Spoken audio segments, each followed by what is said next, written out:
Hey there, ladies! Today I want to talk about something super important, pelvic inflammatory disease, or PID. It's an infection of the female reproductive organs. Think uterus, fallopian tubes, and ovaries. It often comes from sexually transmitted infections like chlamydia and gonorrhea, but other bacterial infections can cause it too. Let's dive into the causes and risk factors. First off, sexually transmitted infections, or STIs, are the primary culprits behind PID.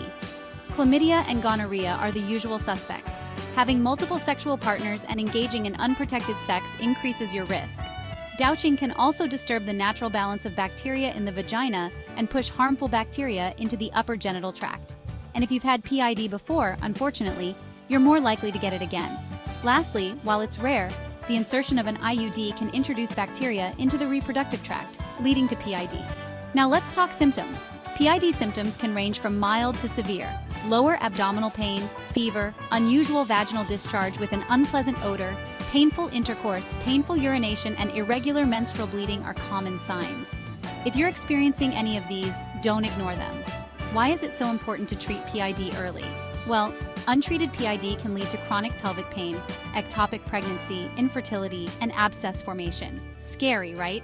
That's why early diagnosis and treatment are crucial. Speaking of diagnosis, your doctor will rely on clinical signs and symptoms, a pelvic examination, STI testing, ultrasound, and sometimes an endometrial biopsy or laparoscopy to confirm PID. As for treatment, antibiotics are the mainstay. You'll likely be prescribed a combination of antibiotics to cover a broad spectrum of bacteria. In severe cases, hospitalization for IV antibiotics and close monitoring might be necessary. And if abscesses don't respond to antibiotics, or if the infection spreads, surgical intervention could be required.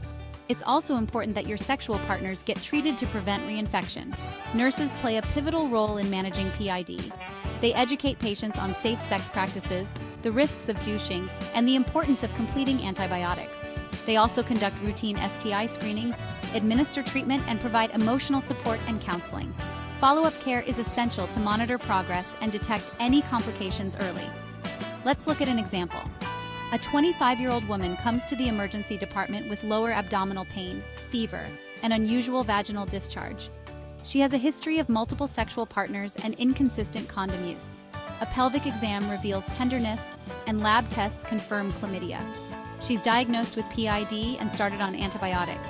The nurse educates her on safe sex, the importance of completing her meds, and schedules a follow-up. Her sexual partners are also advised to seek treatment. In conclusion, PID is a serious condition with significant long-term consequences if not promptly treated. Nurses are crucial in prevention, early detection, treatment, and education of PID patients, leading to better health outcomes and reducing the incidence of this preventable condition. So ladies, take care of yourselves and stay informed. Thanks for watching, and don't forget to like, comment, and subscribe for more health tips.